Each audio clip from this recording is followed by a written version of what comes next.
Hello दोस्तों, दृष्टि PCS YouTube channel में एक बार फिर से आपका स्वागत है। मैं हूं गीतांजलि और आज हम चर्चा करने वाले हैं UP PCS PT target program के बारे में। तो आइए आज के सेशन की शुरुआत करते हैं और देखते हैं हमारे प्रश्नों को। हमारा पहला प्रश्न है, निम्नलिखित में से कौन सा से भारत की भूमि सुधार के प्रमुख उद्देश्यों में सम्मिलित था?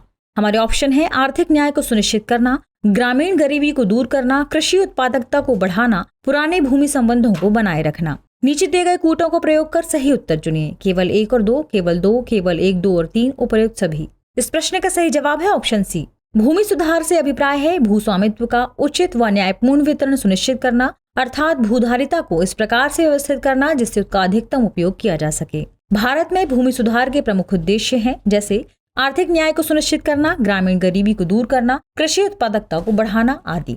बढ़ते हैं हमारे अगले प्रश्न की तरफ। अगला प्रश्न है, निम्नलिखित कथनों पर विचार कीजिए। जैविक उर्वरकों के प्रयोग से कृषि उपज में लगभग 10 से 15% की वृद्धि होती है। दूसरा है, सिक्किम वर्ष 2017 में भारत का पहला जैविक राज्य बन गया। उपयुक्त में से सही कथन है या है केवल 1, केवल 2, 1 और 2 दोनों, ना तो 1 और ना ही 2। इस प्रश्न का सही जवाब है ऑप्शन ए। जैविक उर्वरकों के प्रयोग से कृषि उपज में लगभग 10 से 15% की वृद्धि होती है, अतः कथन एक सही है। सिक्किम वर्ष 2016 में भारत का पहला जैविक राज्य बना, न कि 2017 में। सिक्किम ने अपनी 75,000 हेक्टेयर कृषि भूमि पर जैविक प्रथाओं और जैविक कृषि पद्धतियों को अपनाया है, अतः कथन 2 यहाँ पर सही नहीं है। बढ़ते हैं अगले प्रश्न की तरफ। अगला प्रश्न है, एपीडा की स्थापना कब की गई थी? हमारे ऑप्शन है 1964, 1965, 1984 या 1985। इस प्रश्न का सही जवाब है ऑप्शन डी। एपीडा यानी APEDA यानी कृषि और प्रसंस्कृत खाद्य उत्पाद निर्यात विकास प्राधिकरण की स्थापना दिसंबर 1985 में संसद द्वारा पारित कृषि और प्रसंस्कृत खाद्य उत्पाद निर्यात विकास प्राधिकरण अधिनियम के अंतर्गत की गई थी। एपीडा को निम्नलिखित उत्पादों के निर्यात एवं संवर्धन व विकास का उत्तरदायित्व सौंपा गया है। कौन कौन से? फल, सब्जियां और उनके उत्पाद, मांस व मांस उत्पाद, कुक्कुट व कुक्कुट उत्पाद आदि। चलिए बढ़ते हैं अगले प्रश्न की तरफ। अगला प्रश्न है, निम्नलिखित कथनों पर विचार कीजिए। कथन क्या है? कथन है, देश के किसानों को आर्थिक मदद देने के लिए 1 दिसंबर 2018 को प्रधानमंत्री किसान सम्मान निधि योजना की शुरुआत की गई। इस योजना के तहत सभी पात्र किसान परिवारों को प्रतिवर्ष 6,000 रुपए की आर्थिक सहायता प्रदान की जाती है। इस योजना का वित्त पोषण केंद्र सरकार और राज्य सरकार द्वारा 60-40 के अनुपात में किया जा रहा है। उपयुक्त में से सही कथन है या है केवल 1 और 3, केवल 1 और 2, केवल 2 और 3, 1 और 2 और 3।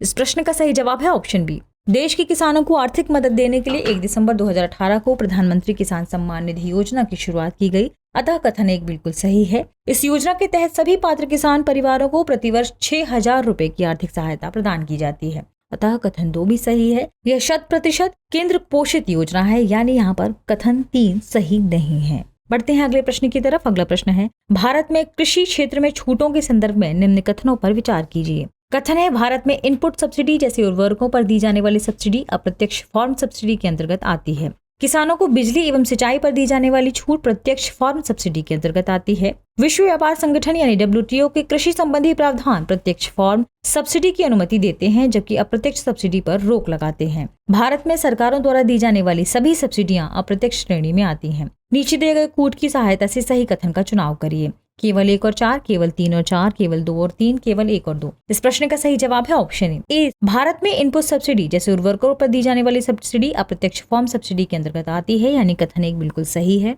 किसानों को बिजली एवं सिंचाई पर दी जाने वाली छूट प्रत्यक्ष फॉर्म सब्सिडी के अंतर्गत नहीं बल्कि अप्रत्यक्ष फॉर्म सब्सिडी के अंतर्गत आती है, यानी कथन 2 सही नहीं है। विश्व व्यापार संगठन यानी WTO के कृषि संबंधी प्रावधान अप्रत्यक्ष फॉर्म सब्सिडी की अनुमति देते हैं और प्रत्यक्ष सब्सिडी पर रोक लगाते हैं। विश्व व्यापार संगठन की शब्दावली में कृषि छूटों को निम्नलिखित पेटियों के रूप में संबोधित किया गया है, जैसे ग्रीन बॉक्स सब्सिडी, अंबर बॉक्स सब्सिडी और ब्लू बॉक्स सब्सिडी। अतः स्पष्ट है कि कथन 3 भी गलत है। भारत में सरकारों द्वारा दी जाने वाली सब्सिडियां अप्रत्यक्ष श्रेणी में आती है। ऑप्शन ए इस प्रश्न का सही जवाब है। बढ़ते हैं अगले प्रश्न की तरफ। अगला प्रश्न है, औद्योगिक उत्पादन सूचकांक जारी किया जाता है। हमारे ऑप्शन है वाणिज्यिक मंत्रालय द्वारा, राष्ट्रीय सांख्यिकी कार्यालय द्वारा, वित्त मंत्रालय द्वारा या उपयुक्त में से कोई नहीं। इस प्रश्न का सही जवाब है ऑप्शन बी। राष्ट्रीय सांख्यिकी कार्यालय द्वारा औद्योगिक प्रदर्शन एवं विकास के मापन हेतु औद्योगिक उत्पादन सूचकांक जारी किया जाता है। औद्योगिक क्षेत्र के निष्पादन का तुलनात्मक अध्ययन करने एवं औद्योगिक क्षेत्र से संबंधित नीति निर्माण के लिए औद्योगिक उत्पादन सूचकांक का प्रयोग किया जाता है। राष्ट्रीय सांख्यिकी कार्यालय ने औद्योगिक उत्पादन सूचकांक के लिए आधार वर्ष में परिवर्तन करते हुए 2004-5 के स्थान पर 2011-12 कर दिया है। बढ़ते हैं अगले प्रश्न की तरफ। अगला प्रश्न है एमएसएमई पारिस्थितिकी तंत्र में वित्तीय और गैर वित्तीय कमियों को पूरा करता है। हमारे ऑप्शन है आईएफसीआई, एसएफसीएस, सिडबी या आरबीआई। इस प्रश्न का सही जवाब है ऑप्शन सी। यानी एमएसएमई की बात करें तो पारिस्थितिकी तंत्र में वित्तीय और गैर वित्तीय कमियों को सिडबी यानी भारतीय लघु उद्योग विकास बैंक पूरा करता है। इसकी स्थापना 2 अप्रैल 1990 को संसद के एक अधिनियम के अंतर्गत प्रधान वित्तीय संस्था के रूप में की गई थी। इस बैंक की स्थापना सूक्ष्म, लघु एवं मध्यम उद्योगों के संवर्धन, वित्त पोषण और विकास में समन्वय के लिए की गई थी। बढ़ते हैं अगले प्रश्न की तरफ। अगला प्रश्न है भारत में दवाओं पर पेटेंट मिलना कब से शुरू हुआ था। हमारे ऑप्शन है 2002, 2003, 2004 या 2005। इस प्रश्न का सही जवाब है ऑप्शन डी। जब किसी व्यक्ति द्वारा कोई नया आविष्कार किया जाता है तब उस आविष्कारकर्ता को उन महान कार्य के लिए दिया जाने वाला अनन्य अधिकार पेटेंट कहलाता है। किसी नए आविष्कार, वस्तु या उत्पादन की प्रक्रिया को एक बार पेटेंट अधिकार मिलने पर इसकी अवधि पेटेंट दर्ज करने की तिथि से 20 वर्षों के लिए होती है। भारत में स्वतंत्रता के बाद वर्ष 1970 में पेटेंट अधिनियम बना और इसे 1972 से लागू किया गया। इस अधिनियम में 2005 में संशोधन किया गया और दवाइयों पर भी पेटेंट देना शुरू कर दिया गया। बढ़ते हैं अगले प्रश्न की तरफ। अगला प्रश्न है मेक इन इंडिया कार्यक्रम के संदर्भ में निम्नलिखित कथनों में से कौन सा से कथन सही है और है। ऑप्शन है मेक इन इंडिया प्रोग्राम वर्ष 2014 में प्रारंभ किया गया था। इसका उद्देश्य भारत में कंपनियों को विनिर्माण हेतु प्रोत्साहन देना और निवेश को सुगम बनाना है। नीचे दिए गए कूट से सही उत्तर का चयन कीजिए। हमारे ऑप्शन है ना तो 1 ना ही 2, 1 और 2 दोनों, केवल 2 और केवल 1। इस प्रश्न का सही जवाब है ऑप्शन बी। भारत में कंपनियों को विनिर्माण हेतु प्रोत्साहन देने और निवेश को सुगम करने के लिए वर्ष 2014 में मेक इन इंडिया प्रोग्राम प्रारंभ किया गया। अतः कथन 1 और 2 दोनों सही है। यह पहल 4 स्तंभों पर आधारित है: नई प्रक्रियाएं, नई अवसंरचनाएं, नए क्षेत्र और नया दृष्टिकोण।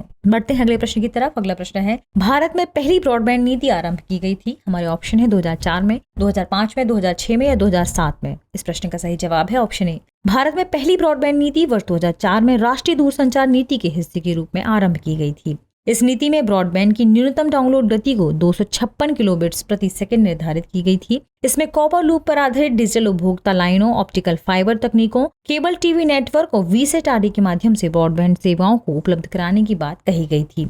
वर्तमान समय में राष्ट्रीय डिजिटल संचार नीति 2018 लागू है। इस नीति के प्रमुख उद्देश्य हैं प्रत्येक नागरिक को 50 MBPS की गति से सार्वभौमिक ब्रॉडबैंड कनेक्टिविटी प्रदान करना, डिजिटल संप्रभुता सुनिश्चित करना, वैश्विक मूल्य श्रृंखला में भारत के योगदान को बढ़ाना, डिजिटल संचार क्षेत्र में $100 बिलियन का निवेश आकर्षित करना। बढ़ते हैं अगले प्रश्न की तरफ। अगला प्रश्न है अनुसूचित जाति एवं जनजाति एवं महिलाओं के बीच उद्यमशीलता को बढ़ावा देने के लिए केंद्र सरकार द्वारा प्रायोजित योजना है। हमारे ऑप्शन है make in India, invest India, startup India, stand up India.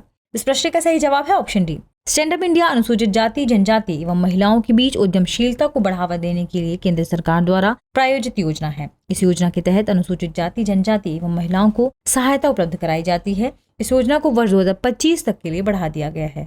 अगला प्रश्न है प्रधानमंत्री किसान संपदा योजना का विस्तार किया गया है। हमारे ऑप्शन है 2024 तक, 2026 तक, 2028 तक या 2030 तक। इस प्रश्न का सही जवाब है ऑप्शन बी। प्रधानमंत्री किसान संपदा योजना का कार्यान्वयन खाद्य प्रसंस्करण उद्योग मंत्रालय द्वारा किया गया है। इस योजना के तहत निम्नलिखित स्कीमों का कार्यान्वयन किया जा रहा है: mega food park, cold chain, खाद्य प्रसंस्करण एवं परिरक्षण क्षमता सृजन विस्तार, कृषि प्रसंस्करण क्लस्टर अवसंरचना, बैकवर्ड और फॉरवर्ड लिंकेजों का सृजन करना। बढ़ते हैं अगले प्रश्न की तरफ। अगला प्रश्न है निम्नलिखित युग्मों पर विचार कीजिए। युग्म है जिसमें आपके पास एक तरफ स्थान दिए हुए हैं और दूसरी तरफ उद्योग। ध्यान से पढ़िएगा। कानपुर चमड़ा उद्योग, मोदीनगर रबर उद्योग, बाराबंकी काष्ठ पादुका उद्योग और भोपाल हथकरघा उद्योग। उपयुक्त में से सुमेलित युग्म कौन से हैं? हमारे ऑप्शन है केवल 1, 3, 4, केवल 2, 3, 4, केवल 1, 2, 1, 2, 3, 4। इस प्रश्न का सही जवाब है ऑप्शन सी। काष्ठ पादुका का निर्माण पीलीभीत में होता है, ना कि बाराबंकी में। इसी प्रकार हथकरघा उद्योग का विस्तार पानीपत में है, ना कि भोपाल में। भोपाल में कीटनाशक उद्योग और बाराबंकी में पॉलीफाइबर उद्योग का विकास हुआ है। कानपुर में चमड़ा उद्योग और मोदीनगर में रबड़ उद्योग का विकास हुआ है। बढ़ते हैं अगले प्रश्न की तरफ। अगला प्रश्न है इनमें से किसे GI टैग प्राप्त नहीं हुआ है? हमारे ऑप्शन है बनारस का पान, तिरुपति के लड्डू, केरल का पोकली चावल या लखनऊ के अमरूद। इस प्रश्न का सही जवाब है ऑप्शन डी। उपयुक्त विकल्पों में से लखनऊ के अमरूद को GI टैग नहीं प्राप्त हुआ है। GI टैग अथवा भौगोलिक संकेतक का आशय उत्पादकों पर दिए जाने वाले ऐसे चिन्हों से है जो उत्पादों का विशिष्ट भौगोलिक मूल स्थान से संबद्ध होने के कारण उत्पाद की विशिष्ट विशेषताओं को प्रदर्शित करता है। भौगोलिक संकेतक में कृषि उत्पादों के साथ साथ मानवीय कौशल द्वारा निर्मित उत्पाद भी शामिल होते हैं।